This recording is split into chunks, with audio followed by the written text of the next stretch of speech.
They say the house sleeps at night, but the shadows never do. Welcome to Mystery Parlour. I am your host, Axen. Tell me where you're listening from. Your comments bring these stories to life. Let's step inside the darkness together. It was Mrs. Glossop who first noticed the light. At precisely 9:20 on the Tuesday evening in question, she drew back her parlour curtain, ostensibly to check whether her cat, Horace, had returned from his nocturnal roaming, and saw to her satisfaction and alarm that number 9 Plover Street was illuminated. This would not, in itself, have been extraordinary had it not been for two circumstances. First, that the house had stood empty since the late Mrs. Lavinia Bracken's death 6 months earlier, and second, that the light appeared to be coming from the attic window, a room known to the street as the one she never let anyone see. Mrs. Glossop, who could no more resist a mystery than a vicar's wife can resist a jumble sale, lingered behind her lace curtain. The light wavered for a moment, as if someone had passed before it, and then went out. By 9:30, the entire west side of Plover Street knew about it. In Flaxborough, information moved not so much by conversation as by circulation. It eddied and pooled, often acquiring sediment of invention before arriving at its destination. By 10 o'clock, Mrs. Glossop's account, repeated through her neighbour, Mrs. Fenning, to the barmaid at the Blue Boar, had transformed into a full sighting of a tall man in a dark coat, carrying something long, like a parcel or a body. Mr. Copplestone, the retired station-master who occupied number 11, sniffed contemptuously when told of this. "Nonsense," he said. "That house's electricity's been off since March. What she saw was moonlight." "Moonlight doesn't switch itself off," retorted Mrs. Glossop later, to the satisfaction of her small audience at the co-op counter. By morning, the story had acquired a momentum of its own, one of those self-propelling curiosities that Flaxborough specialized in, too trivial for alarm, too odd to ignore.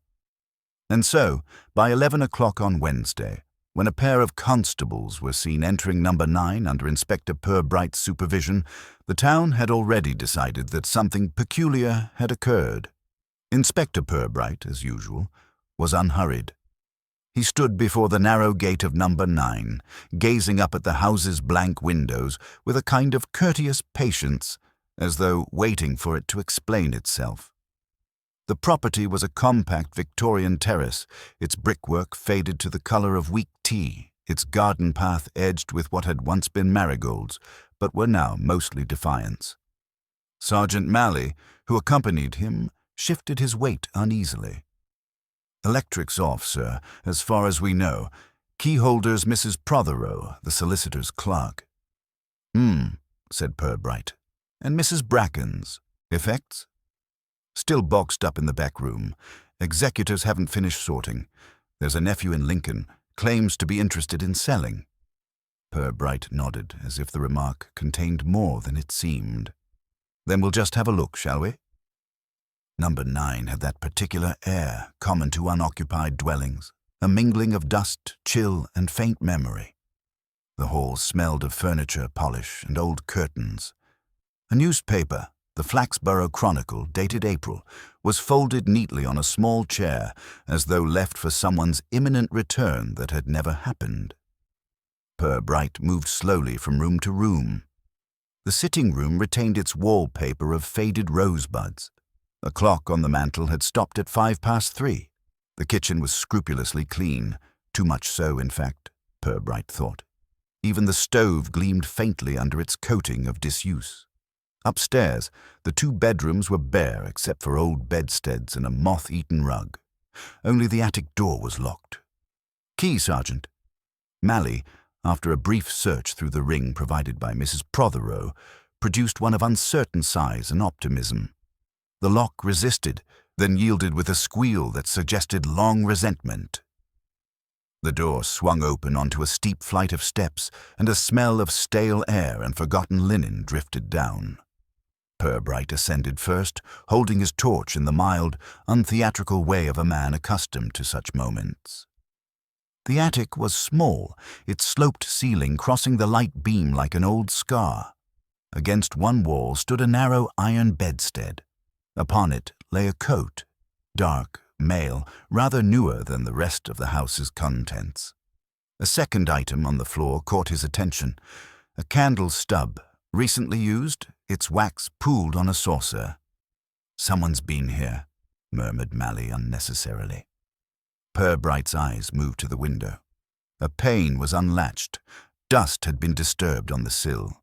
Yet there were no footprints on the boards, at least none visible to the naked eye. The inspector remained silent for some time, then replaced the coat on the bed and glanced once more about the small, airless room. "Sergeant," he said mildly, "perhaps we should ask Mrs. Glossop to tell us again what she saw." Mally frowned. "You think she imagined it, sir?" Purbright smiled faintly. "Let us first assume she did not." By the time Purbright and Mallet emerged, 3 women, 1 postman, and a small dog had assembled at the opposite curb, feigning various pretexts for being there. The inspector gave them a civil nod and walked past without comment. The dog barked once, then sat down as if disappointed. In the police car, Mally started the engine, then asked, "You reckon it's squatters, sir?" "Perhaps," Purbright said, though squatters seldom bring their own candles. He turned his gaze toward the row of quiet houses. Still, it would be unkind to spoil the town's entertainment too soon. Let them speculate for a day or two. Mally chuckled. "Keep 'em happy, eh, sir?" Purbright's smile deepened just a little. "Yes, happy, or at least occupied." As the car pulled away from Plover Street, Mrs. Glossop leaned once more from her window, the curtain brushing her cheek like a conspirator's whisper. The light in the attic had gone out again, but in her mind it burned brighter than ever. By Thursday morning, Plover Street had achieved that curious blend of alarm and pleasure reserved for small towns when something mildly scandalous occurs within their midst. The notion that Number 9 had received a nocturnal visitor had solidified overnight into conviction, and conviction in Flaxborough, once achieved, was as immovable as the town hall clock. Mrs. Glossop, freshly fortified by her role as the principal witness, had already given 2 separate and equally detailed versions of events before breakfast. One to Mrs. Fenning, who lived opposite, and another to Miss Hodge, who took in lodgers and considered herself a person of investigative instincts. Each version grew slightly more embroidered. In the first, she had seen the light only once. In the second, she was quite certain it had flashed twice, like a signal. Miss Hodge, whose mind was an attic of half-remembered crime serials, took this as evidence of espionage, though she declined to specify whose. At precisely 9 o'clock, Inspector Purbright appeared again in Plover Street, unhurried as ever, his quiet expression suggesting he had come more to listen than to act. The morning was damp and without character. A milk float rattled away down the hill, leaving a faint echo of its departure. Mrs. Glossop, who had been watching the street since 8, darted from her doorway with the brisk energy of one certain of her importance to justice. "I'm glad you've come, Inspector," she said breathlessly, clutching her cardigan at the throat. "I was quite right about the light, you know. My brother-in-law, who's in the fire service, says it's possible someone's been camping up there. Perhaps an escaped lunatic. They had one in Sleaford once." Purbright inclined his head. "I'm obliged to you, Mrs. Glossop. You mentioned last night that the light went out rather suddenly." She nodded vigorously. "Yes, snuffed just like that. And no one came out of the house. That's what struck me as odd. If they'd gone in through the front, I'd have seen them." Purbright considered this with mild interest. "Quite. And you didn't hear anything? No car, no footsteps?" "Oh, I might have, if that dog at number 7 hadn't been making such a racket. It's a nuisance, Inspector. Shouldn't be allowed in a built-up area." Purbright murmured his thanks and turned his gaze up toward the attic window. It reflected only the grey sky, but something in its stillness seemed to interest him. He remained looking at it for a few moments before taking his leave, promising Mrs. Glossop he would make inquiries. In truth, the inquiries had already begun. Sergeant Malley, dispatched earlier to speak with the solicitor's office, met Purbright at the corner by the churchyard, his notebook open and ready. "Mrs. Prothero says no one's been in number 9 since March, sir. Keys accounted for, except one that went missing during the inventory. She assumed it had turned up." Purbright said, half to himself. Assumptions are economical, but seldom accurate. Malley, pleased to have something to do, continued. "She gave me the name of that nephew, Mr. Colin Bracken. Works in Lincoln for a motor firm. Said he was planning to come down next week to check the place." "Perhaps he came early," Purbright suggested, though his tone made it sound less a theory than an observation about the weather. The sergeant frowned. "Wouldn't he have used the front door?" "Not necessarily. People returning to old houses often prefer the back way. Something sentimental about decay." Purbright began walking toward the station, his coat collar up against the drizzle. As they passed the marketplace, he paused briefly outside the window of Norris's second-hand furniture shop, where an elderly sideboard stood bearing a discreet tag. "Late Mrs. L. Bracken, reduced." He made no remark, merely noted the presence of the tag before moving on. By afternoon, news of the police visit had spread beyond Plover Street to the wider town. The Flaxborough Chronicle's editor, Mr. Bristow, was heard remarking that "Purbright's poking about again. There'll be a corpse by tea-time." This was less a wish than a professional hope. At 4 o'clock, Purbright returned to number 9 alone. He carried no warrant, merely a key borrowed from the constabulary's evidence cabinet and his habitual air of polite inevitability. The house greeted him with its usual stale silence. He went directly to the attic. The candle and coat remained where he'd left them, but he noticed a new disturbance. A small smudge on the window frame, half a fingerprint's worth of soot. The candle, he realized, had not been lit long. The wick was trimmed neatly, almost carefully. On the floor near the wall he saw a faint outline where dust had been recently shifted, a rectangular shape, like that of a small box or case. He knelt, examined it with detachment, then straightened slowly. His eyes moved to the chimney flue, its narrow mouth dark and faintly odorous. He descended the stairs without haste, pausing once at the sitting-room mantel.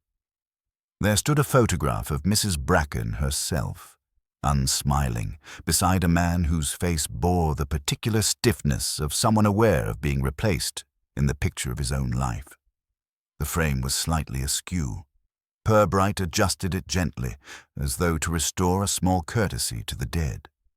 Back outside, he met a boy on a bicycle delivering the evening papers.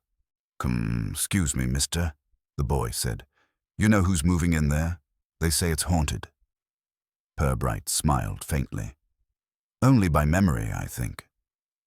He walked away, the drizzle now turning to proper rain, and in his mind a pattern, no more than the faintest outline, began to take shape. A missing key, a candle, a coat. Someone had entered number 9, not for shelter, but for retrieval. The attic, locked and private, had hidden something once worth guarding, and now, perhaps, worth taking back. He paused at the corner, looked once more toward the silent terrace, and thought how quietly the past conducts its burglaries. That evening, when the rain had settled into a patient whisper and Flaxborough's lights turned the puddles into diluted coins, Purbright presented himself at Collingridge and Fenwick, the solicitors whose brass plaque promised dignity, if not speed. Mrs. Prothero, neat as a ledger and twice as forbidding, looked up from her typing with the expression of one who has encountered many policemen and liked none of them enough to show it. "Inspector," she said, not quite rising. "If this is about number 9, I've already told your sergeant everything." "I'm sure you have," Purbright replied pleasantly. "I hoped only for the comfort of repetition. You mentioned a missing key." Her mouth thinned. A minor misplacement during the effects inventory. The late Mrs. Bracken was particular about keys. She had sets for upstairs, downstairs, coal store, and what she called the lumber room. The attic? If you must be domestic, yes. And the missing key belonged to that door? Mrs. Prothero hesitated. An accountant pausing over a doubtful expense. The tag read L, that's all I recall. Our junior, Mr. Tatton, ticked it as attic, probable. We intended to have fresh keys cut for the buyer in any case. Who had possession during the inventory? Tatton and I. Mr. Norris attended briefly to value certain pieces the nephew didn't wish to keep. He may have handled the ring when we needed to try locks. Norris, of the second-hand shop. Regrettably. Regrettable, but sometimes useful, Purbright murmured. And Mr. Tatton, does he smoke? Mrs. Prothero blinked. Not in the office. I cannot speak for his soul. But for his hands? She looked perplexed. Moderately clean. Thank you. And Mr. Colin Bracken, has he written recently? A postcard. Delayed. He says he will motor over on Saturday. She slid a file across with the air of conceding nothing. I make copies of nearly everything. The postcard showed Lincoln Cathedral in a wet sunlight. On the back, a small business-like script. Will come Saturday. Don't let Norris strip the place bare. Family items may yet be wanted. It was signed, C. Bracken. Wise of you to copy, said Purbright, returning it. Norris has a keen eye. Both of them, said Mrs. Prothero, with professional disapproval. From the solicitors, it was a short walk to Norris's premises, where the bell above the door made a defeated sound, as though protesting the futility of admitting yet another haggler. Norris himself, a man whose waistcoat gave the impression of holding him together like a corset of principles, emerged from behind a nest of umbrella stands. "Inspector," he said, cheerfulness wound tight. "Come to admire our Bracken sideboard, a genuine reprieve from mahogany's less reputable cousins." "It bears the late lady's tag," Purbright observed, peering at the neat card. "Late, Mrs. L. Bracken, reduced." "Merely to reassure the timid," Norris said. "Provenance comforts the anxious. No ghosts, only drawers." "You attended the inventory," said Purbright, examining a drawer edge with mild reverence. "Did you find Mrs. Bracken tidy?" Norris smiled. "Untidy people are not survived by clean attics." "You went up there?" "To confirm an old travel trunk. A pity, water-stained. Miss... what was her name?" Prothero thought it beyond salvation. "Did you handle a ring of keys?" "A gentleman doesn't handle rings that don't belong to him," Norris said primly, then added, with a salesman's vanity, "But I may have held them at her request. She has small hands. Paper clips give her trouble." "Did you notice which key unlocked the attic?" "I noticed only that it stuck, as old locks will. Resentful of the living, you might say." "Do you smoke, Mr. Norris?" "Only when a piece sells twice, which is hardly ever." Purbright's gaze strayed to a shallow tray behind the counter. In it lay a handful of cabinet labels, numbered in pencil. One, faintly darker at the edge, bore a smudge like the kind soot leaves when handled after an adjustment to a stubborn lamp. He glanced up. "Busy day?" Norris followed the glance and tidied the tray with guilty haste. "Tidying, yes. A man must advance on chaos before chaos advances on him." "All of us," said Purbright, and allowed himself out. By the time he reached the station, the rain had ceased and left the streets with that fresh, contrite smell they get after having misbehaved. Sergeant Malley was at his desk, frowning over a report as though daring it to complete itself properly. He looked up, relieved. "Anything, sir?" "A little of everything," said Purbright, hanging his coat. "Mrs. Prothero loses a key, Mr. Norris gains an opportunity, and Mr. Bracken writes postcards about restraint." "You think Norris went back for something?" Malley asked, eager. "He could have made a duplicate key, easy." "Duplicating is a craft for which one must first possess a pattern," Purbright said mildly. "I dare say Norris is capable of both." Malley scratched his ear. What would he want that he hadn't already valued? Something he had not valued openly, said Purbright. He sat and folded his hands on the blotter. Consider, Sergeant, a candle with a trimmed wick, an attic window opened, dust disturbed where a small box-shaped object once lay, and a faint soot mark on a frame. The box was retrieved after daylight. The candle suggests caution rather than panic. There is also the chimney. The chimney. People hide things in chimneys, then they forget. Executors, even more. Malley looked properly impressed. Shall we get the sweep in? In the morning, said Purbright. Tonight I would like you to ring Mr. Tatton at home and ask him with all kindness whether he still has black under his nails, and if so, for how long. Black, sir. Soot lingers where nicotine has long ceased to boast. Ask also whether he owns a dark overcoat newer than his salary would encourage. Do be gentle. Malley grinned, an expression which on his honest face looked like weather brightening. Right you are.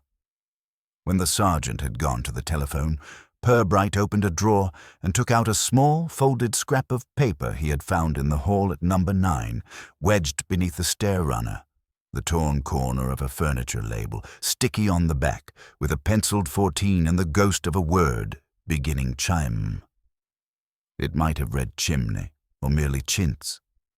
Flaxborough often offered such choices, leaving one to decide between the innocent and the accurate. He considered the scrap a moment, then slid it back and closed the drawer without a sound.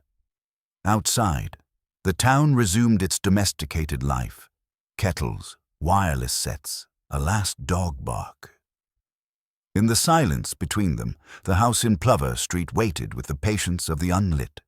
By morning, the rain had rinsed Flaxborough into a prim respectability, and Friday began with a light that made wet brick look honest.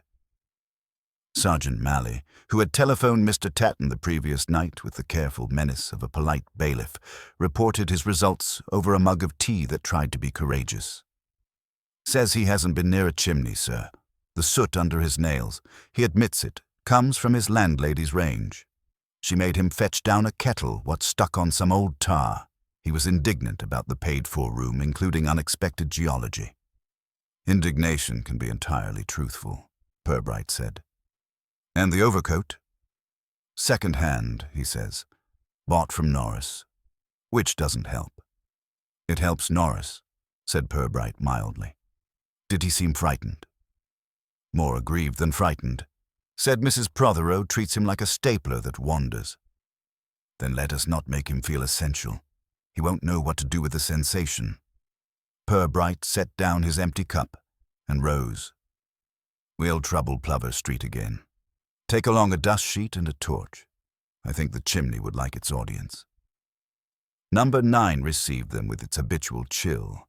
Malley, encouraged by practical labor, spread the sheet before the sitting-room grate and knelt with the gravity of a curate approaching doctrine. Purbright, content to supervise quietly, glanced about the room with that receptive attention which always looked, to the uninitiated, like idleness. Careful with the register plate, he said gently. Old houses store their grudges in soot. Malley unscrewed and lifted. A faint draught exhaled from the flue, bringing with it the breath of last winter's coal and another, more private aroma. Stale candle smoke caught in the brick's memory. He peered up and then inserted his arm to the elbow, cautious and undignified. When it emerged, it held a flattened cardboard tube, once the core of wrapping paper, and a length of thin twine, knotted in an industrious but panicked fashion.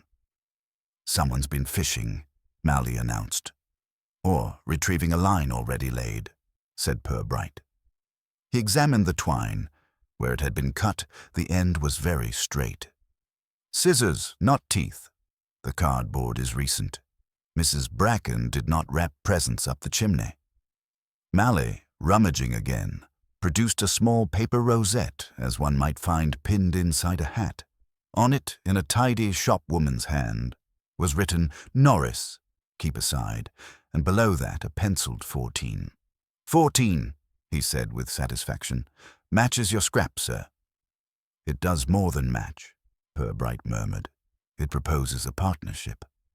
He replaced the register plate himself, as though closing a conversation on good terms, and they searched the rest of the room for further relics. In the hall, near the skirting by the stairs, Purbright noticed a shallow scratch in the paint. 2 parallel lines, a few inches long, fresh enough to be brighter than the surrounding woodwork. "String drags when pulled with impatience," he said, "especially if something catches on the edge of a step." "Whatever was tied to the end," Mally said. "It's gone now." "Yes," Purbright agreed, "and we must assume it was wanted rather badly." They left number 9 in the same silence in which they had found it. In the street, a man with a long face and a collapsible dog approached at a pace suggesting neither required the other. He lifted his hat with a practiced air of civic friendliness. "Morning, Inspector. Jolly. Post office. They say you're camping in there." "Not camping, Mr. Jolly. Merely paying house calls. Have you seen anyone visiting number 9 at unusual hours?"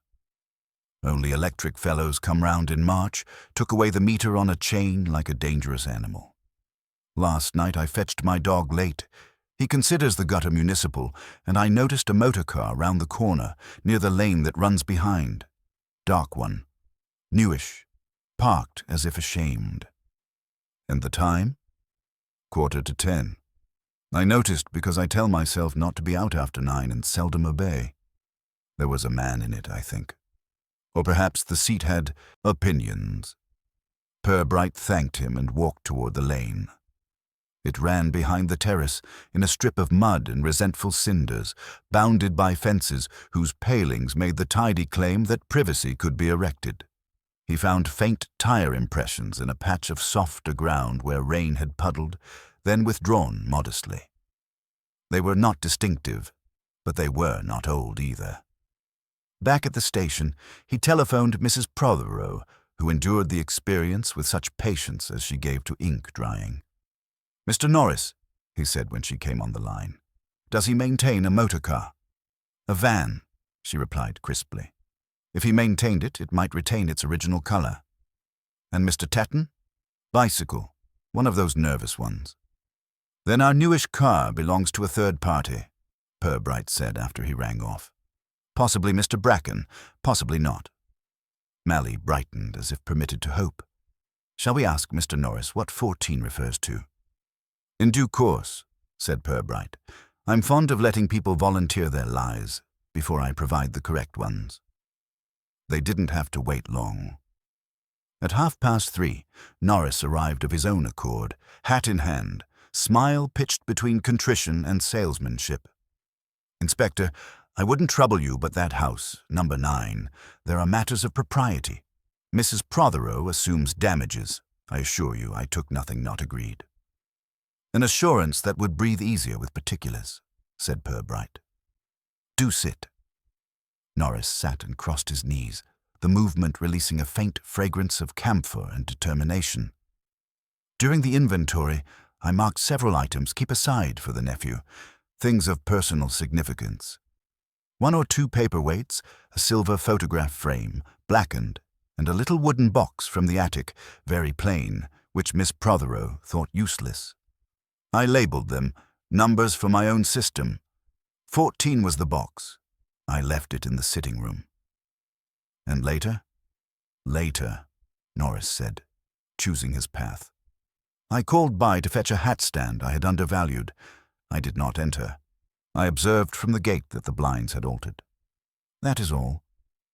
"Mr. Norris," Purbright said kindly, "you are ingenious at arranging virtue. Did you leave a length of twine up the chimney to recall number 14 to your hand?" Norris's mouth opened and shut, a reluctant shop door. "Good heavens, Inspector. What a notion." "A useful one," Purbright replied. "What was inside the box?" Norris's silence contained, for a moment, an entire shop front of considerations. Then he said almost tenderly, "Letters, tied up with something that had been blue once. Old lovers make poor customers. They pay in memory." "And did you sell those letters, or merely the idea of them?" "I haven't sold anything," Norris said, stung. A man might choose to return what he inconveniently admired. Then you have them, said Purbright softly. Norris's eyes moved apologetically to the floor. I secured them to keep safe, for the nephew. Who arrives tomorrow, Purbright said. How fortunate. Norris rose, flustered. I shall fetch them now. Do, said Purbright, and come by the back lane if you prefer the scenery. Norris did not return that evening. By the time the lamps in the market square were glowing and the last bus had heaved its way toward the bypass, Purbright had already concluded that the antiques dealer's sense of honor was as portable as his merchandise. Still, he was not surprised. In Flaxborough, guilt seldom fled. It tended instead to loiter, hoping to negotiate. He waited until 10:30 before walking the short distance to Norris's premises. The shop was dark except for a wedge of light showing under the rear door. Purbright tapped politely. When there was no response, he opened it and stepped inside. The smell of polish and aged varnish hung in the air like a sermon left over from a better congregation. Somewhere deeper in the shop, a cupboard door closed too gently to have been accidental. Purbright cleared his throat, not loudly, but with the authority of someone accustomed to being expected. Norris? A pause. Then the man himself appeared from behind a screen, his expression carefully adjusted somewhere between relief and indignation. He held a small parcel in brown paper, roughly tied with string that looked older than honesty. Inspector, I was just, preparing the box for safekeeping. I meant to bring it first thing in the morning. Purbright regarded the package without comment. You've had a busy evening, then? Only ensuring nothing further goes missing from that house. This whole affair's made people restless. You wouldn't believe how thieves sniff opportunity the moment death enters a property. On the contrary, said Purbright mildly, I should think they depend upon it. He stepped closer. That package, does it contain the item you promised to return? Norris hesitated, fingers tightening on the parcel. It does. I was protecting it. May I see what you're protecting it from? For a long moment, the shopkeeper stood very still. Then, with a small sigh of theatrical defeat, he placed the parcel on the counter and undid the string. Inside lay a small wooden box. Unremarkable, plain, its polish dulled by years. Purbright opened it carefully. Within were several letters, yellowed at the edges but neatly folded. A faded blue ribbon held them together, the knot uncut. He lifted the top letter and read the beginning aloud. My dearest L. He stopped. So Mrs. Bracken had a correspondent whose affection outlived discretion. Pure sentimentality, said Norris quickly. I glanced at one to be sure. Nothing improper, just the usual endearments. The nephew might have wanted them destroyed to spare. Embarrassment. Purbright looked at him kindly. You are an optimist in matters of human decency, Mr. Norris. Few people destroy what might later be worth more than memory. Norris gave a weak laugh. You think I'd sell love letters? Inspector, even I have limits. Yes, Purbright said, but I suspect yours are negotiable.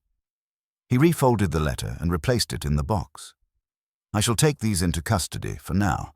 Mrs. Prothero can confirm ownership when Mr. Bracken arrives. Norris looked both affronted and relieved. Of course, anything for propriety. Quite. And if you recall any further objects numbered 14, do make a note. I'm fond of tidy catalogues.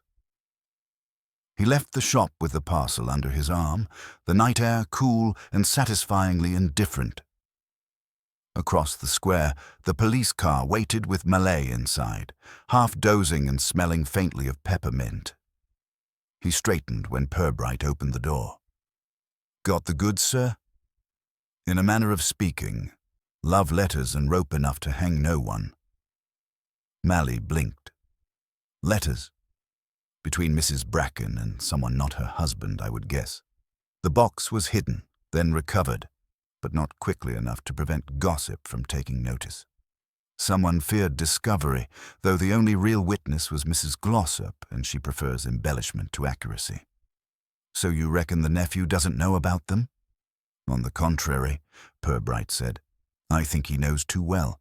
He asked Mrs. Prothero not to let Norris strip the place bare, an odd phrase unless something in the house was worth more to the family name than the furniture. Mally frowned, thinking. Could be blackmail, then. Blackmail, dear Sergeant, requires a certain energy. Writing, threatening, negotiating. Flaxborough's sins are lazier. I think these letters were removed quietly to prevent embarrassment, not extortion. The question is, embarrassment for whom? They drove back through streets grown sleepy and featureless. A cat crossed in front of them, disdainful of authority.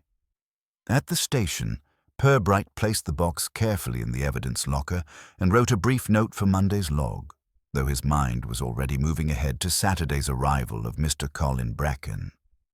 The next morning dawned without incident, but in Flaxborough that only meant the incident had not yet chosen its audience. Mrs. Glossop was the first to see the motor car, a dark Humber, turn into Plover Street shortly after 9. She watched it park precisely where Mr. Jolly had said one had stood before, and noted with the satisfaction of prophecy that the man who stepped out was exactly the sort who'd have affairs in attics. Colin Bracken was 35. Trim, with a salesman's grin that showed even before he meant it to. He carried himself like a man practiced in avoiding blame without quite deserving it. When Purbright met him at the gate, he was all courtesy and confusion. Inspector, I only just heard from Mrs. Prothero that the place was disturbed. I can't imagine why anyone would break in. There's nothing of value left. That rather depends on one's definition of value, Purbright said gently. We've recovered a small box from your aunt's sitting room. Perhaps you could tell me whether it belonged to her. Bracken's eyes flickered just slightly. A box? Oh, that old thing. Yes, must be hers. I told Norris he could take what was saleable. Sentiment, you know, doesn't fetch much at auction. Purbright regarded him with the mild interest one might give to a wasp caught behind glass. You were in Flaxborough earlier this week, I think. A car matching yours was seen near Plover Street on Wednesday night. Bracken's smile thinned. Impossible. I was in Lincoln all week. Ask anyone at the firm. I shall, said Purbright pleasantly. Still, you might look over the house before we seal it again. Sometimes the past prefers to introduce itself. As Bracken entered number 9, his confident gait slowed. In the dim parlour, the faint scent of soot and wax lingered. He looked up toward the ceiling as though expecting an accusation to appear there. Purbright watched him a moment longer, then turned to Mally. Keep an eye on our visitor. The truth, I think, is already unpacking its suitcase. Colin Bracken's inspection of number 9 had about it the air of an actor revisiting an old stage. Self-conscious, faintly nostalgic, and careful not to trip on his own lines. He moved through the hallway with exaggerated familiarity, opening doors as if confirming they still behaved correctly, yet his eyes never lingered on anything for long. Purbright, following at a polite distance, noted the man's preference for facing away from the windows and his tendency to touch objects already dusted by police fingers. You must have come here as a boy, Purbright observed conversationally. Many memories, I expect. Bracken smiled without conviction. Not really. Aunt Lavinia wasn't what you'd call welcoming. She didn't encourage visits. Too many rules. Rules have a curious afterlife, said Purbright mildly. They continue to be obeyed long after the person who made them has been buried. Bracken gave a short, tight laugh. Then perhaps it's time the house forgot them. They entered the parlour. The air still held the faint, waxy tang of the candle Purbright had found earlier. Bracken stood by the mantelpiece, examining the photograph of Mrs. Bracken and her late husband. You've been thorough, he said, glancing toward the boxed evidence label on the table. Is all this necessary for a break-in? Sometimes the objects talk louder than the burglars, said Purbright. Tell me, Did you know your aunt kept certain correspondence? Letters, apparently private. Bracken stiffened almost, imperceptibly. Letters. She was always writing to charities, to newspapers, half of them probably about me. These were personal, written to her, not by her. He turned, an effortful smile pasted into place. Really? Well, people used to write letters for everything, didn't they? Before telephones took away our patience. Quite so, said Purbright, but I suspect these were of the kind people prefer not to discuss over a party line. Bracken's hands slid into his pockets, a gesture of uneasy containment. Inspector, if these are private family matters, I'd appreciate their return. My aunt's name deserves, well, quiet. I agree, said Purbright. Quiet is best achieved by truth properly handled. Would you mind identifying one or two? I could have them brought here. That won't be necessary, Bracken said quickly. I trust your discretion.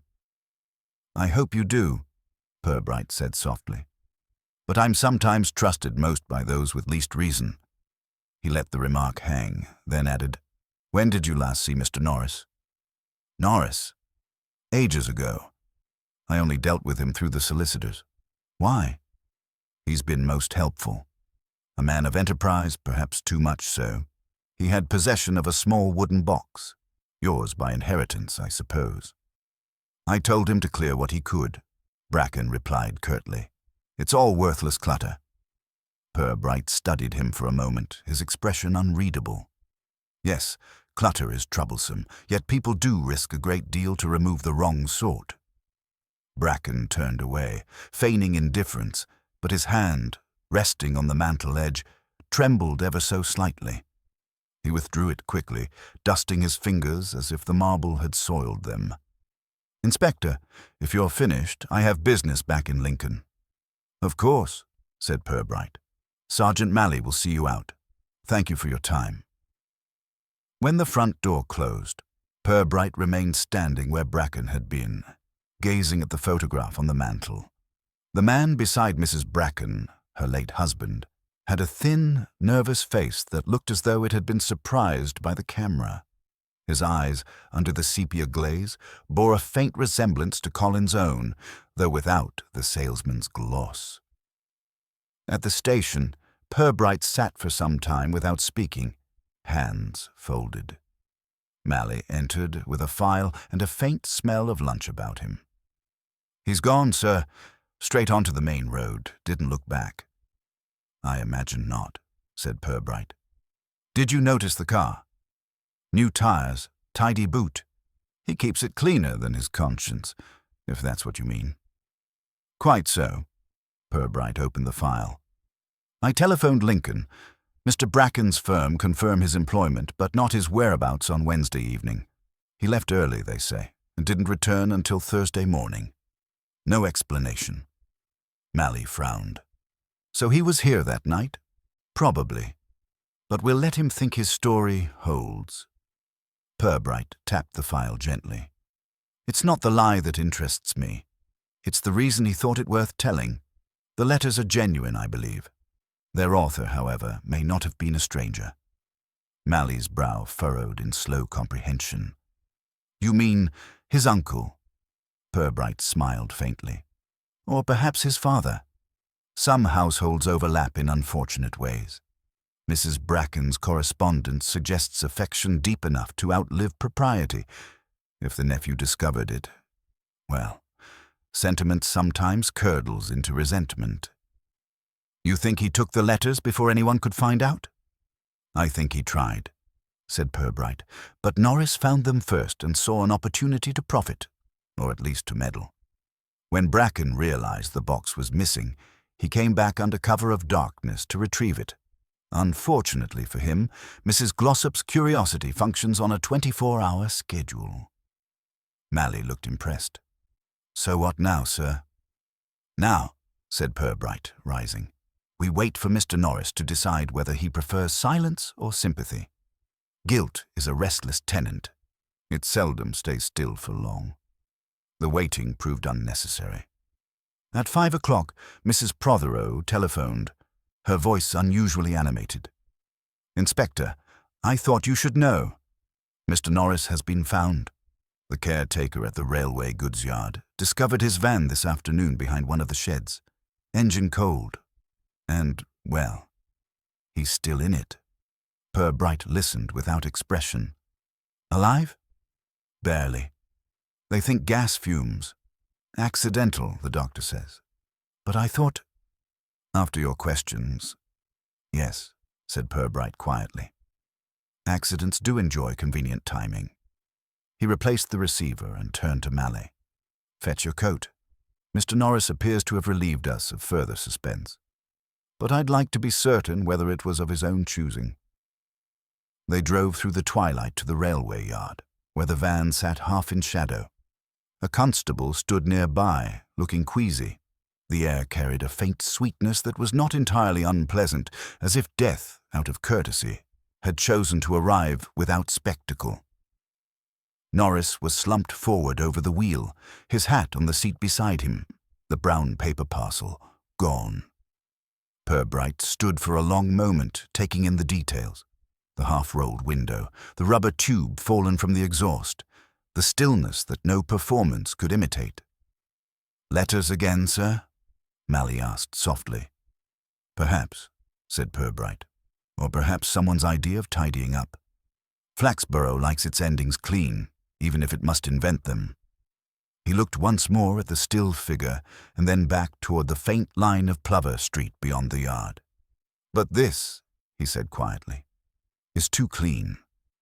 Purbright waited until the ambulance had taken Norris away before speaking.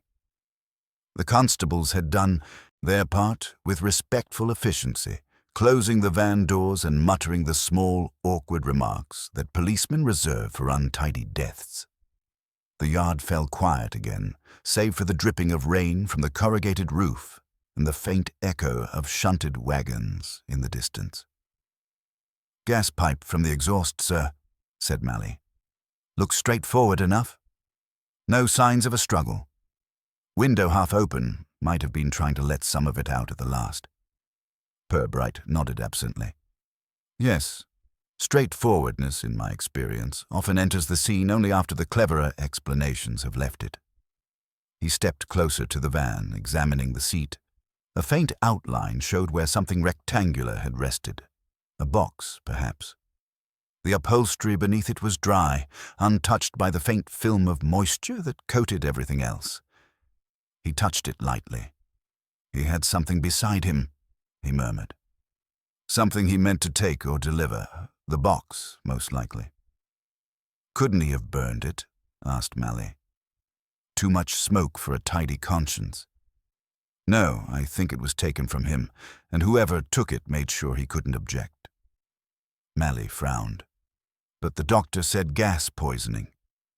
"Doctors often mistake neatness for certainty," said Purbright. "We shall await the coroner, but I'll wager the tube was fixed by a hand that wanted to be seen as his own." They left the yard and walked back toward the car. The rain, hesitant at first, thickened into a steady drizzle that seemed intent on washing Flaxborough into evening. Street lamps swam behind misted halos. Purbright stood for a moment by the car door, the sort of pause that meant he was rearranging his thoughts rather than his coat. "Sir," said Malley gently.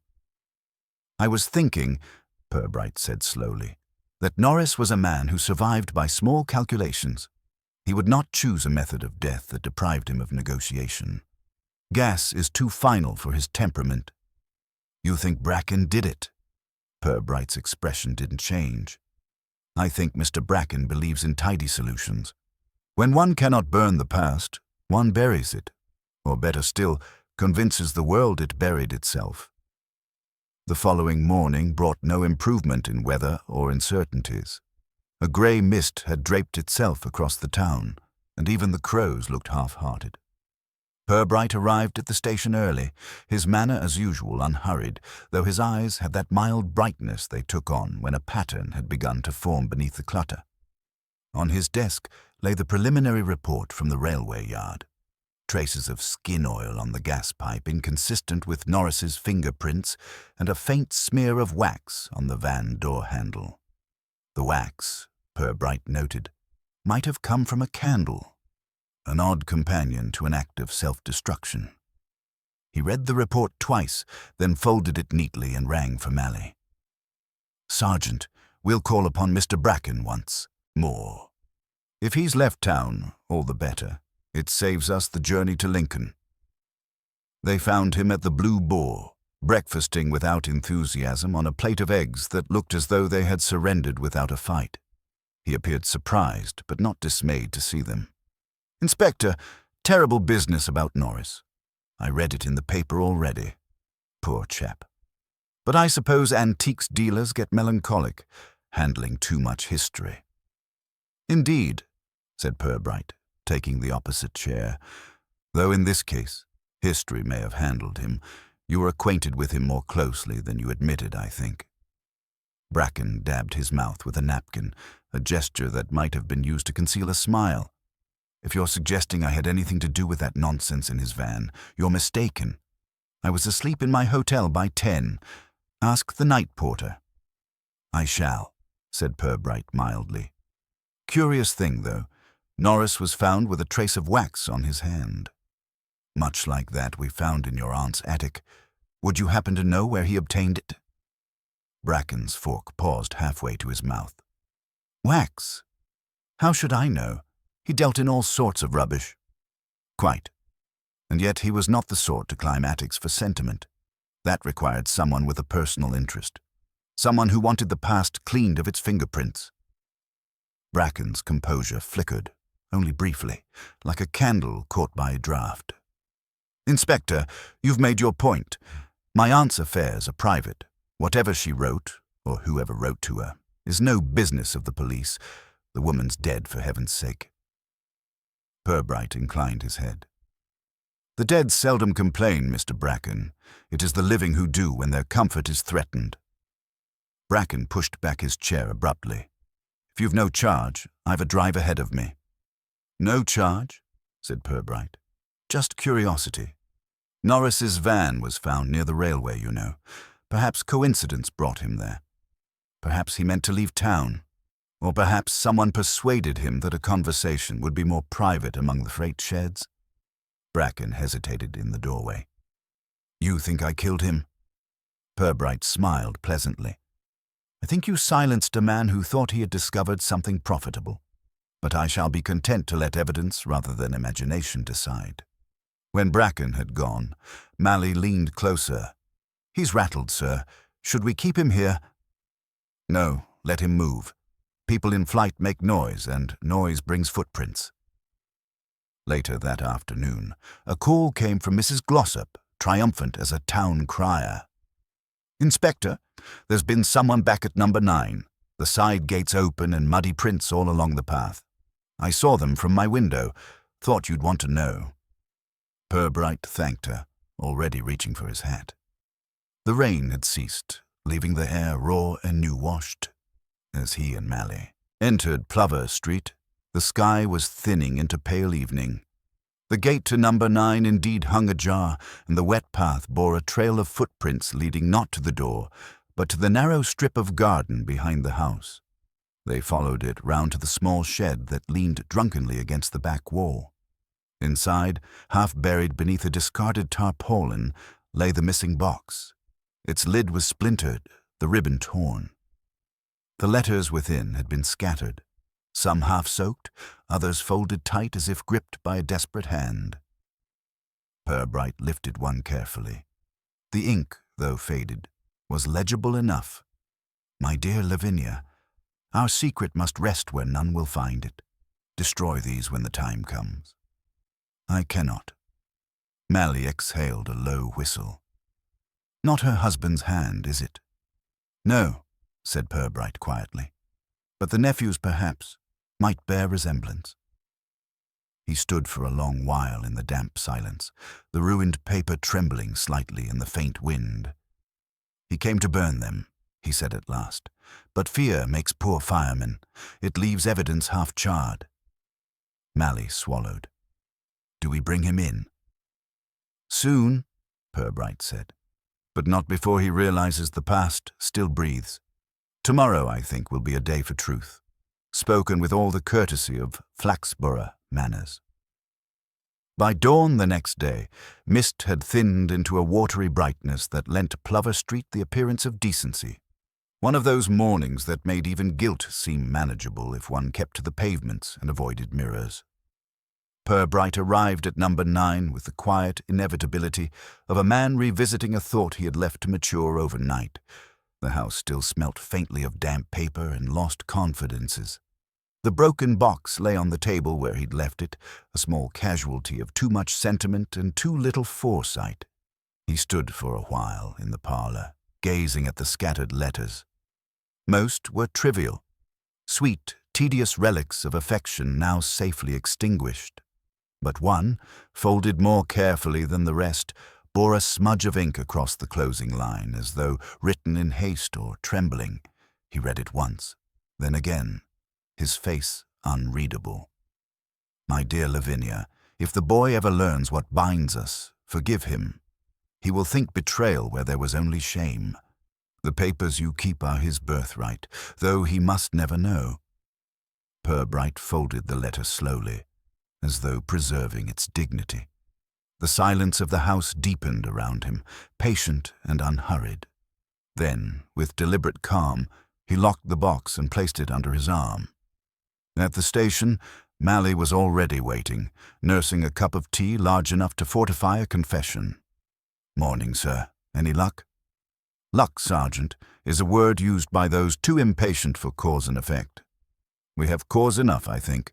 The effect may yet prove educational." Mally looked puzzled but loyal. "About the letters?" "Precisely. They are not love letters, not as we assumed. They are family documents, disguised as passion to hide something more compromising. Mrs. Bracken's correspondent was not a suitor, but a relative. Her brother, perhaps. And the boy, our Mr. Bracken, was the fruit of an arrangement respectable families once preferred to forget."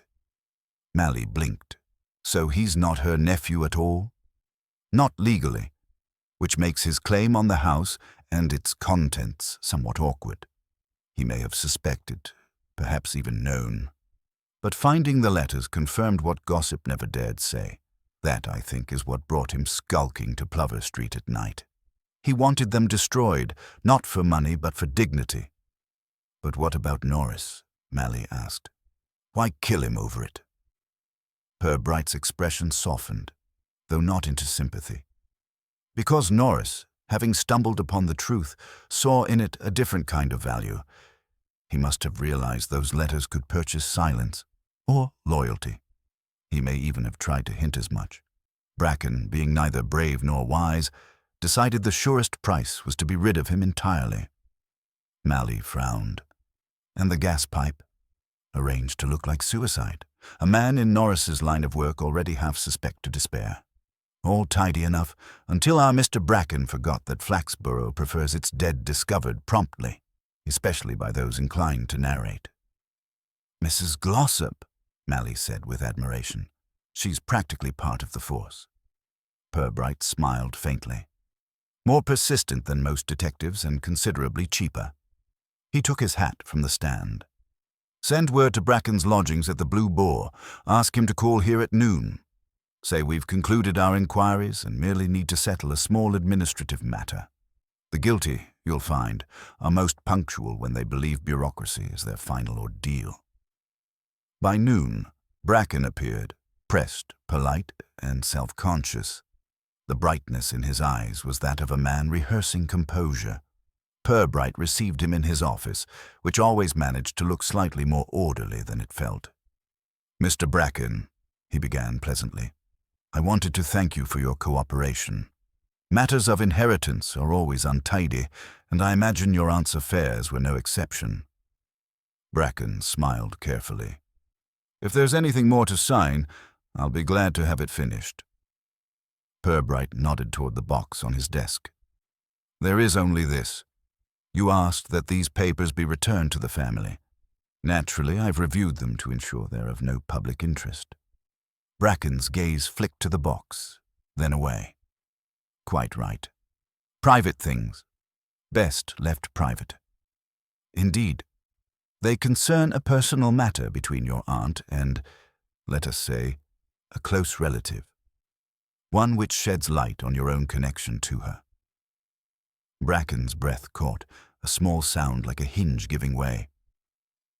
I don't see that any of it matters now. She's gone.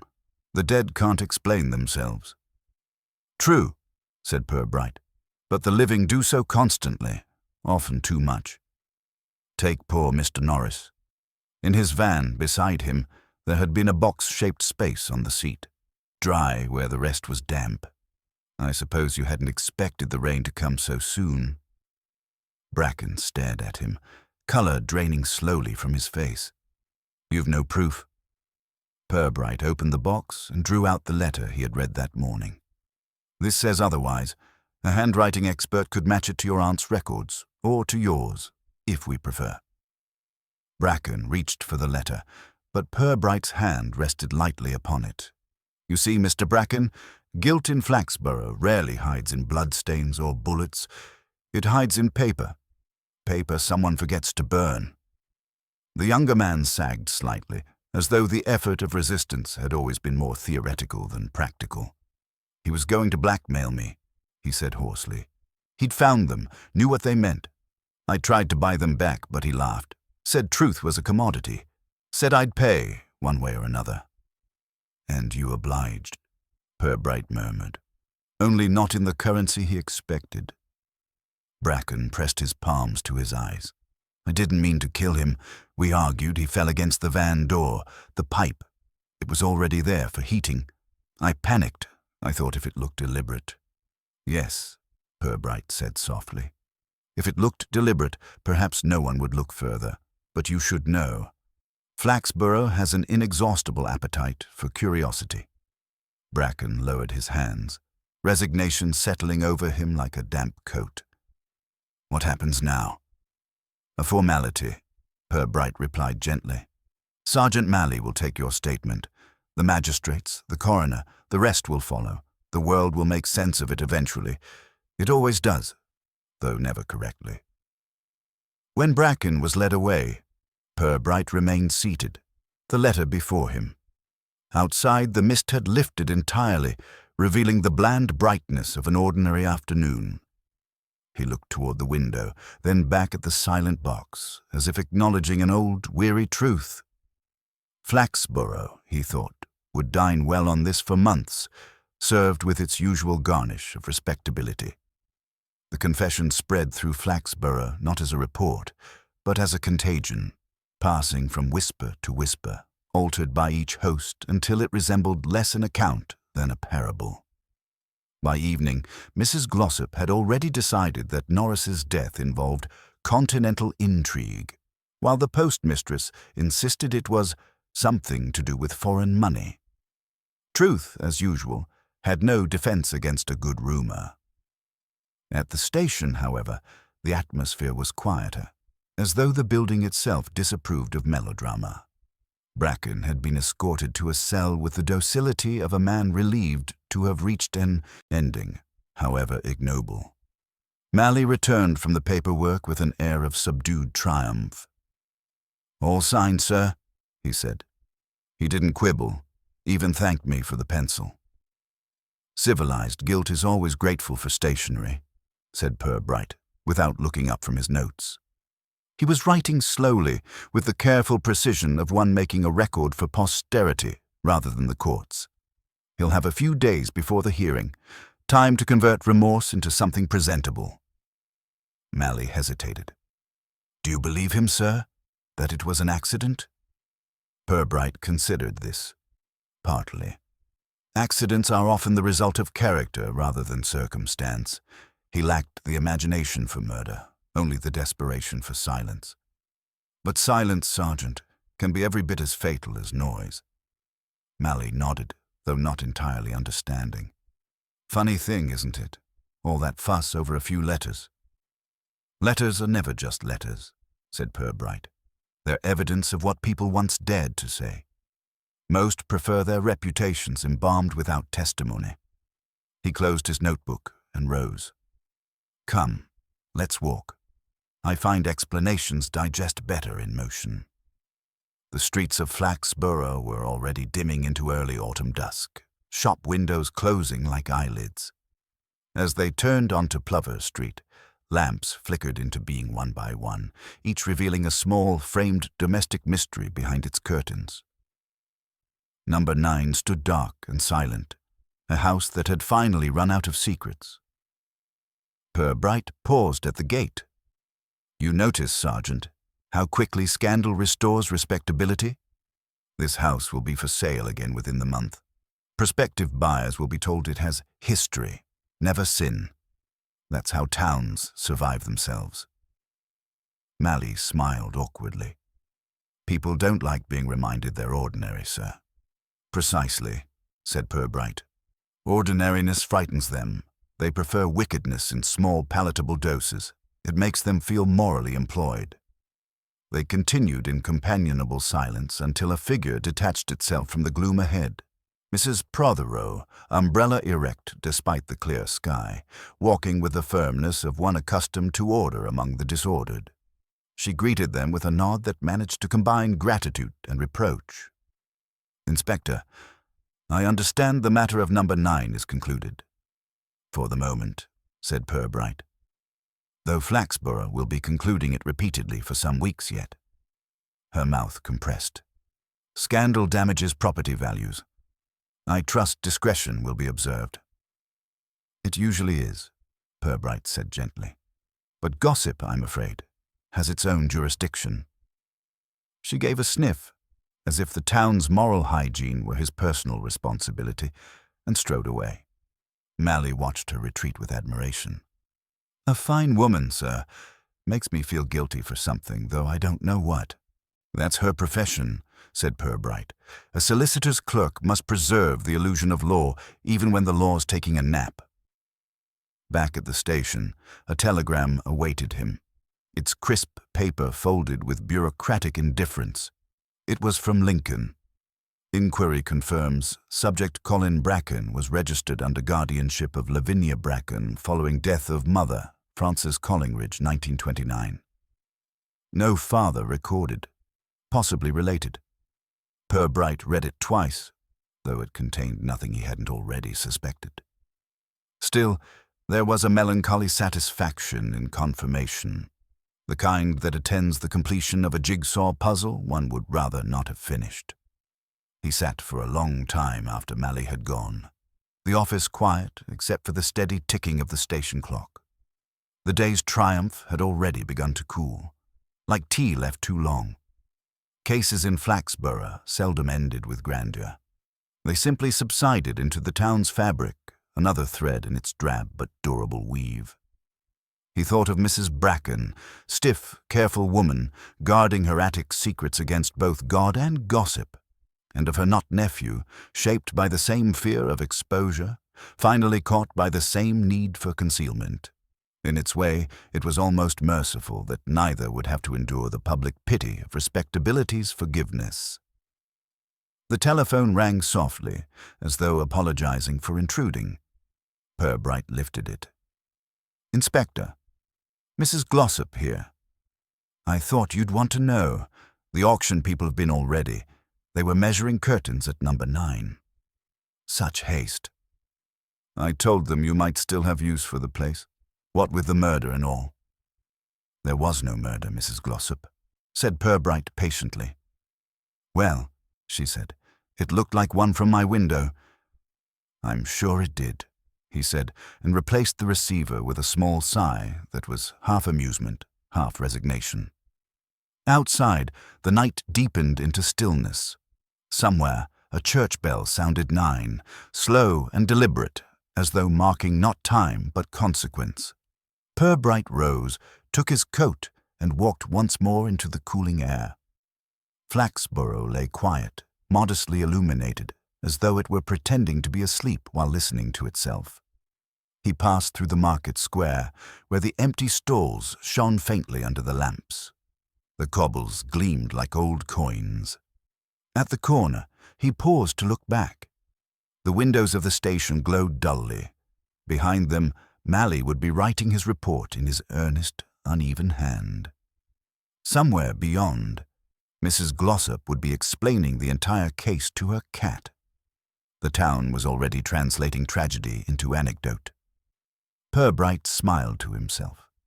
Justice in Flaxborough was not so much served as domesticated. People liked it polite, well-spoken, and over before supper. He walked on, the rhythm of his steps lost among the steady breathing of the sleeping streets, his mind already returning to paperwork and the calm, familiar company of things that didn't talk back. The following days unfolded with that peculiar mixture of calm and curiosity that only Flaxborough could sustain after scandal. There was no outrage, no public mourning, only a discreet, almost civic satisfaction that everything unpleasant had, as it were, been accounted for. Norris was buried on a Thursday afternoon with respectable attendance from those who had once underpaid him. The coroner's verdict, death by misadventure, pleased nearly everyone. Mrs. Glossop declared it a Christian ending, which in Flaxborough meant one that left all reputation sufficiently intact for Sunday worship. Inspector Purbright, meanwhile, moved through the aftermath with his usual gentleness, neither triumphant nor weary. The case, such as it was, had concluded with the quiet inevitability of a household chore. The town had resumed its natural rhythm of speculation, and already there were new diversions. A councillor's wife had fainted in the library, a dog had bitten the postmaster's trouser leg, and someone had stolen a geranium pot from outside the police station. Life, as Purbright well knew, abhors vacancy. He sat one evening in his office, the low light lending the room its habitual air of patient contemplation. Papers lay neatly stacked. The evidence box from number 9 rested in the cabinet, sealed but never entirely forgotten. The faint smell of tobacco drifted from Mally's corner, where the sergeant was absorbed in a crossword whose difficulty exceeded his loyalty. 7 across, Mally muttered. Means hidden. 6 letters. Begins with C. Conceal, said Purbright absently. That's it, said Mally, scribbling. Fits perfectly. After a pause, he looked up. Funny, isn't it, sir, how people go to such trouble to hide things that in the end everyone knows about anyway. Purbright smiled faintly. Yes. Concealment, like confession, is usually for the benefit of the concealer. It gives shape to their fear.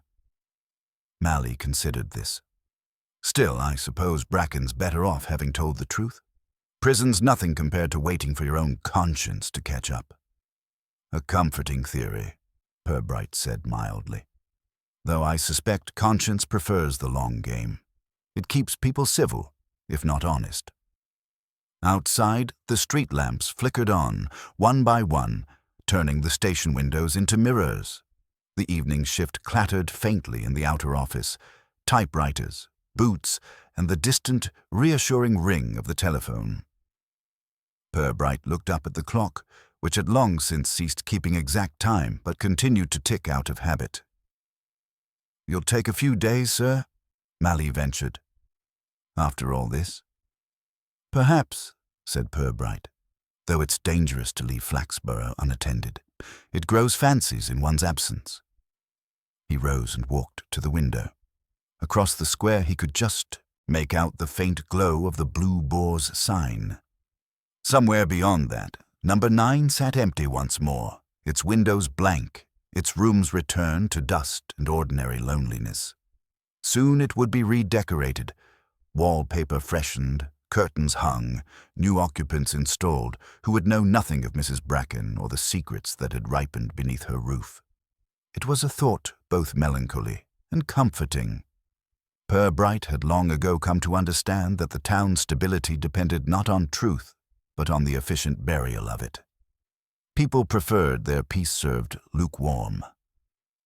The door opened softly behind him, and Mrs. Teal, the station's long-suffering clerk, peered in. Mr. Jolly to see you, Inspector. Says it won't take a minute. Show him in. said Purbright. Mr. Jolly, the post office man with the collapsible dog, entered with his usual blend of deference and curiosity. "Evening, Inspector. Thought I ought to mention, might be nothing, but it struck me odd. That house in Plover Street.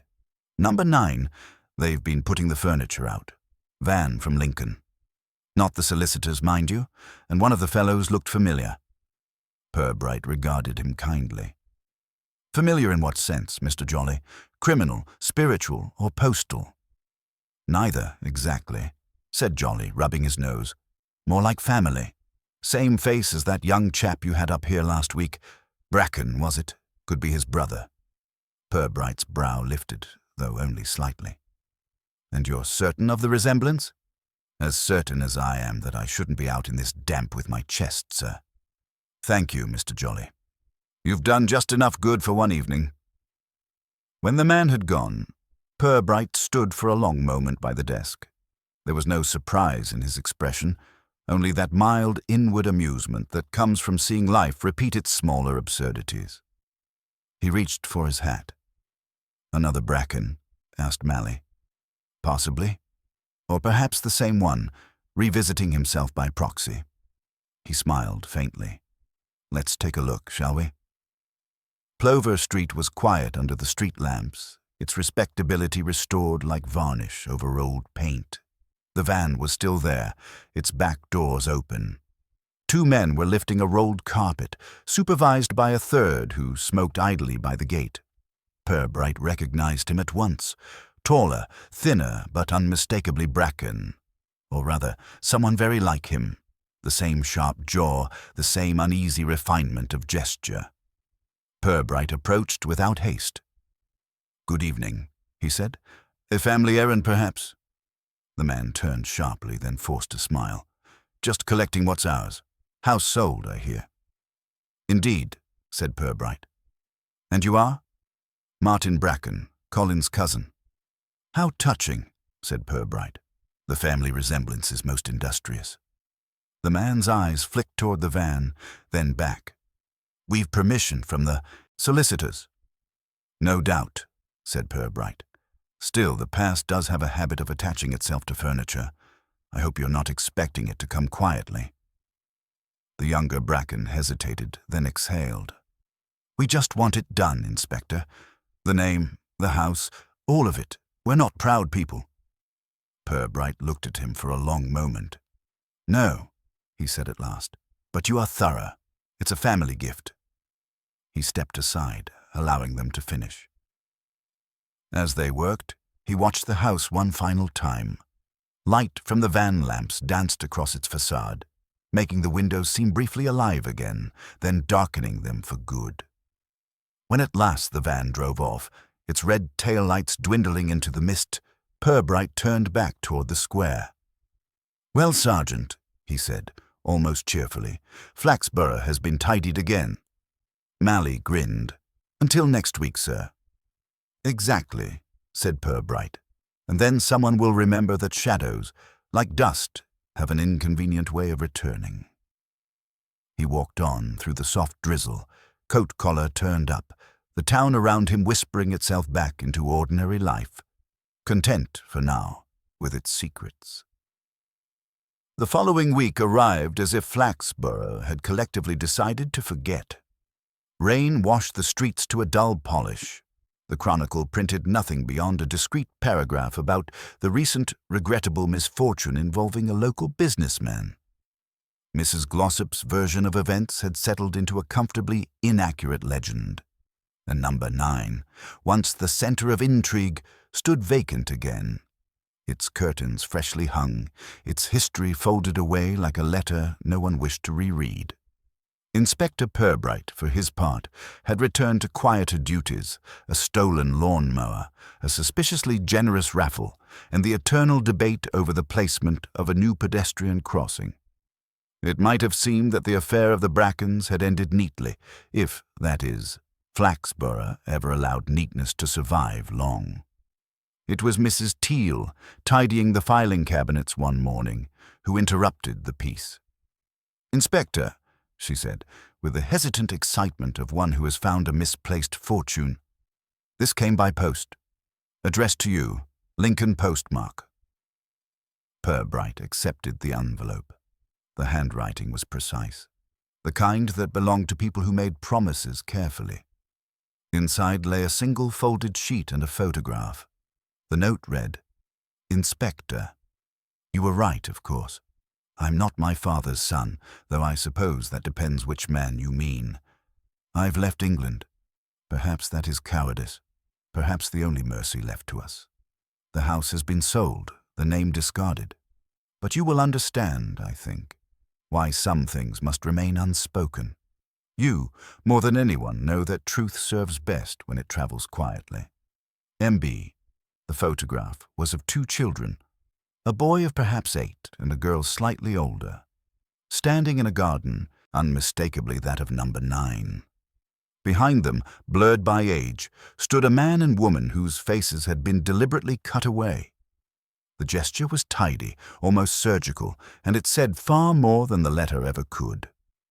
Purbright studied it for a long moment, then set it down with a faint sigh. M.B., he murmured. Martin or Colin, take your pick. 2 names for 1 inheritance, or 1 guilt shared between them. Mally, who had been hovering at the door, ventured. So he's gone, sir? Gone, said Purbright, but only geographically. One does not emigrate from one's own conscience. Mally frowned. You'll reply? I think not. There's little comfort in correspondence between those who already agree. He placed the letter in the evidence drawer, not under Bracken or number 9, but in a plain file marked simply Private. It was not, strictly speaking, procedure, but then Flaxborough's truths rarely were. That afternoon, he walked through the marketplace, where early summer was trying its best to look prosperous. The stalls glistened with apples that had ambitions to be redder than they were. Near the fountain, Mrs. Glossop and her companions stood in their usual conclave, each contributing to a version of events more entertaining than accurate. They say he was a spy, Mrs. Glossop was insisting, or a foreign prince, and the antiques man found out. Purbright slowed as he passed, removing his hat politely. Good afternoon, ladies. They chorused greetings with that guilty brightness peculiar to those caught mid-gossip. Mrs. Glossop colored slightly. You must think we're terrible, Inspector, keeping the story alive. On the contrary, said Purbright, stories are how small towns breathe. Only try not to exhale too forcefully. They laughed uncertainly, unsure whether it was a reprimand or compliment, and he left them to their imagination. Later, in the quiet of the police garden, he sat on the bench beneath the lilac bush and unfolded his thoughts with the same care he used for his reports. Norris had sought profit, Bracken had sought erasure, and both had found only the consequence of their own concealment. Mrs. Bracken, too, had left her mark, an inheritance not of money, but of habit, the endless, polite concealment of truth beneath sentiment. Flaxborough's favorite disguise. He lit a cigarette, the smoke curling upward into the pale air, and thought how little separated guilt from shame or justice from the gentle management of appearances. The law, in such places, was less a sword than a broom, sweeping the dust of human frailty under the nearest respectable rug. The church clock struck 5. Purbright smiled faintly, stubbed out the cigarette, and rose. The case of the house where shadows sleep, as the Chronicle would later dub it with reluctant poetry, had done its work. The past was buried again, deeper this time and with greater ceremony. He returned to his office as dusk settled, its light soft and forgiving. The files waited, neat and dull. Somewhere beyond the window, Plover Street's lamps flickered on, their glow washing the old house in the quiet dignity of forgetfulness. Purbright stood a moment, looking out, hands clasped behind him. Then, with a small, almost private smile, he reached for the next report. The world, after all, still required its paperwork. The town of Flaxborough exhaled, Content, its secret safe once more beneath the surface, calm it prized above all things.